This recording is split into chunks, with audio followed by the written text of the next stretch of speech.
What is going on, guys? Joey Franzo here with Flex Training Systems, and recently in my story I did a Q&A, and a lot of you guys are newer lifters, and you guys are asking me, what should I do for my first competition? What should I look out for? Do you have any advice? What advice do you have for people competing at nationals? So I have some notes next to me, and I'm going to kind of run down the list. Even if you're not a beginner, some of the stuff is definitely going to be useful for you. So that being said, let's get right into it. Alrighty, so I'm just going to kind of go down my list. First things first, you got to handle business in terms of your paperwork. So if you have a coach and you need that coach to handle you, you have to fill out the coach registration form. That is, right on the website where you're actually like looking at Raw Nationals. There should be a little tab where it kind of lets your coach. Your coach has to go and register themselves. They're gonna get a code. They're gonna give that code to you. You're gonna take that code and input it into your athlete change form when it asks, how many coaches do you want. And after that, you should be good to go. You know you've done it right when you look on the roster. You should see your coach's name next to you, and you should be all set. A lot of you guys have been asking me about that, so if you guys know someone that doesn't get it, send them this video. Tell them to listen to the beginning. Um, Next, understand that this is not going to be your last meet, meaning, regardless of what happens at this competition, I know some of you guys just you voiced to me that it's very difficult for you to kind of keep your emotions and your feelings under control. Um, like even though you can think that, I will say that if you're young, if you're 16, 17, your emotions are going to kind of overpower any kind of logic that you have. It's just part of being young. But I've found that the best remedy is to kind of just go through it. You gotta just go through it. You gotta just compete, get more competitions in there when you're, early on in your career, and just kind of experience those feelings. Um, they will go away over time, and then you can start to think more logically, be more objective, and you won't. You can put a lot into a competition without letting it negatively affect you emotionally and mentally. So that is like crazy valuable, and it's one of those things that just takes time to devalue or what the fuck am I saying? It just takes time to develop over time. But yeah, understand that you are not defined by your total. So just building upon the last point, your total is not your identity. Some people, it tends to become part of their identity, and that's fine. But eventually you may run into somebody that can beat you, and if that does happen, shake it up. Don't like you shouldn't hate your opposition. I mean, it's okay to hate them a little bit. Like you're competing, obviously you want to win, things like that. It's kind of natural. But at the same time, they're going through the same thing that you're going through. They're going through, the same struggles that you go through in training and all that stuff. So you would think that through this pain that we are experiencing together, that we would have a common understanding of each other and somewhat of a respect for each other. I think anything after that is just kind of pettiness. But everybody's gonna be how they're gonna be. I always say you should welcome all competition. You should welcome all competitors. You should want to beat somebody at their best. And there's on meet day on and nationals, that's when you got to execute. That's when you got to kind of show your stuff, show that you know that you're doing. You can put up big numbers in the gym, but if you don't get it done, where it counts, then does it really matter? Um, Also, what else do I have here? Learn if you learn from your meet, right? Whether you do good or bad, then in reality, it's all part of the process of getting better, and you didn't really lose anything. You may do your very best and just barely lose to a competitor. I mean, you know, those feelings and emotions that you feel during that whole process, I mean, that's what's kind of it is to be alive, right? It's such a fucking exhilarating thing when you're going head to head with someone. Um, and I think we should all seek out and search those moments in our, in life. You wanna do something that makes you feel alive, right? And having somebody there to kind of punch you in the face and you punch back, not literally, hypothetically or theoretically, not theoretically. What's the fucking word? I don't know. The word's escaping me, but you guys know what I mean. somebody's showing up, they're trying to take your cookies. You got to show up. You got to fight back, and it helps elevate the sport. It helps push everything forward. Um, and if you end up losing and you feel like you did everything right, hey, that's great. Get back to the gym. Get back to work. Try to refine where you can and just improve. If you have a terrible meet, you just fucking do horrible. You go like 3 for 9 or some shit. Learn from those experiences. Get people away from you that you don't need in your life if they're not, if they're not being positive and helping you move forward, and just do focus on what matters. If your goal is at the moment to be the best powerlifter you can be, then you got to do that. If your goal is to fucking just do powerlifting on the side and have fun at the meet and whatever happens happens, there's nothing wrong with that too. But just don't lie to yourself. I will respect somebody more that can be real with themselves and say, hey, you know what? I am not ready to give this 100%. I'm gonna do my best. I'm not gonna like have crazy expectations because I know that my priority is not lifting, but I still want to compete. I'm gonna respect that person a lot more than somebody else that's gonna fake that they want to be here and fake that they want to be the best lifter they can and all this and all that jazz. You know what I'm saying? It's all about being real with yourself at the end of the day. Being real with your expectations, not, like my high school football coach used to say, everybody sees the star receiver that's fucking catching touchdowns and, doing all this shit, and the quarterbacks that are, getting all the glory and whatnot. But they're not there every day in practice going through the shit. They don't understand how much work and effort and pain and blood and all this shit that goes into it. So, it all looks nice, right? You see them at the top and you're like, oh, damn, that looks dope. But when most people aren't willing to do what it takes to be in a position to even get close to that level. So yeah, next point we have here.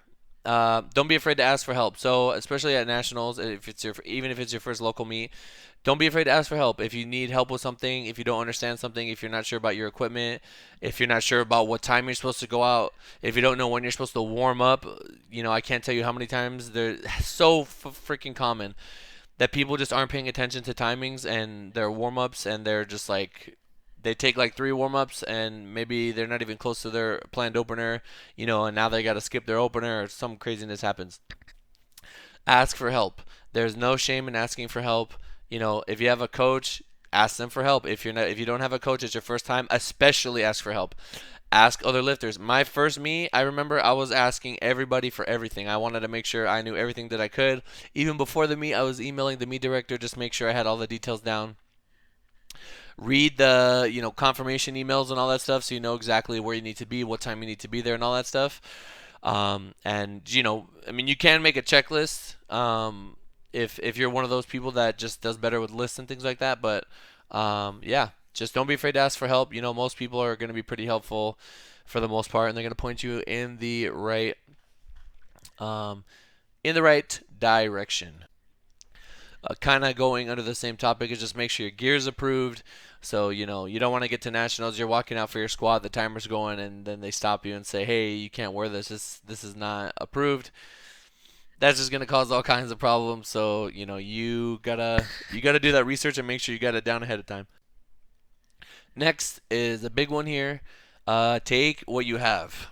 Take what you have. Take what you have. Take what you have. Don't be afraid to let go of your wants to make a miss lift or to make a lift versus a miss. Meaning, if you get to the meet and you're warming up on a lift and you realize in the moment, wow, I am not even close to what I want. The meet is not when you can decide what you want. You know what I mean? At the meet, you're really just taking what you have. You had all training to kind of put yourself in a position to go for things. If you stay realistic with yourself, and you don't just say, hey, I want to hit this, but you haven't done anything in training to get you in that position, I mean, you're just gonna look dumb on meet day. So it's okay to warm up and realize, you know what, I am off right now. I am nowhere near where I thought I was gonna be, which is quite unfortunate for anyone to have to experience that. But just adjust adjust down the weights. Even if you jump 5 pounds, 5 pounds, fuck it. You made your lifts. You probably didn't have much more in the tank anyway. Um, like I said, like that's also another honorable thing. If you can catch yourself in the moment and adjust make sure that you're doing, what you need to do to hit your lifts, rather than just going out and just fucking like you hit your opener, it's a grinder, and then you jump like fucking 20 kilos and you don't even move it. I mean, come on, what are you doing? You know what I mean? You're gonna learn real quick how to stay in the pocket if you're doing stuff like that. So, um, and just remember that the pain of a miss will haunt you longer than the pain, of you know, wondering what could have been after a make. What does that mean? So, just use myself as an example. My last Arnold, I pulled 650 and it was easy as heck. And I'm thinking in my mind, okay, cool, I'll go for like a cool 672, have a fat total. It would have been like an 1890 total, whatever, And I was kind of convinced. It wasn't even convinced. I was just kind of indifferent because I had hit the squat and bench that I want. I already PR'd my deadlift. I was just like, you know what? I don't even really care about the third. Like if my handler Tina wants to send it, who knows? I might get it. But deep down, I knew that my limit was going to be like 677. 672 would have been fine, and 683, which is what we went for, is just going to put me like I could probably lock it out, but it's gonna be rough. Um, it was close enough to where I didn't feel too strongly about it, and I said screw it. And I ended up completing the lift, but it wasn't as clean. There was like a very very very small hitch. But I was at the Arnold. We have like IPF judges, and I didn't get it. I'm not mad about anything, but maybe I should have been a little bit more adamant and said, hey, you know what? Maybe just take the 672, because this had happened another time. I had been at Nationals 2017, and the only lift I missed that meet was my third deadlift. I remember I was in the 120 primetime session. It was just me and the supers, and there was like nobody in the crowd because nobody cares about fat boys. Unfortunately, we're looking to change that, but um, we're out there and we're doing a thing, and I hit my two deadlifts and I was good, and then I kind of went for something, and the pain of that miss kind of haunted me all the way to the next Arnold. And I much rather every single time, it's only happened twice, but with my lifters, as well, it's always better to just make a lift and be like, you know what, cool, I had more in the tank. Make the lift and be safe, because the pain of missing it is just gonna, it's gonna sting. But at least it did kind of light a fire under my ass, and I was always like very on it. After that, I was just like, okay, no matter what, I'm gonna make sure that I get my third pull. And then I did that, and then like I'm not taking no more chances because I don't know how many more meets I got left in me. Probably, I'm gonna do nationals. We're gonna hit this Arnold. If I'm at 2K or close to 2K, great. Maybe I call it there. We'll see. But the point is, I don't wanna take any more chances, right? I don't even take chances. You guys know me. I'm super safe. But you know, I wouldn't say super safe. I would say calculated. But yeah, you guys get what I'm saying. Just make your lifts. Fucking don't risk it.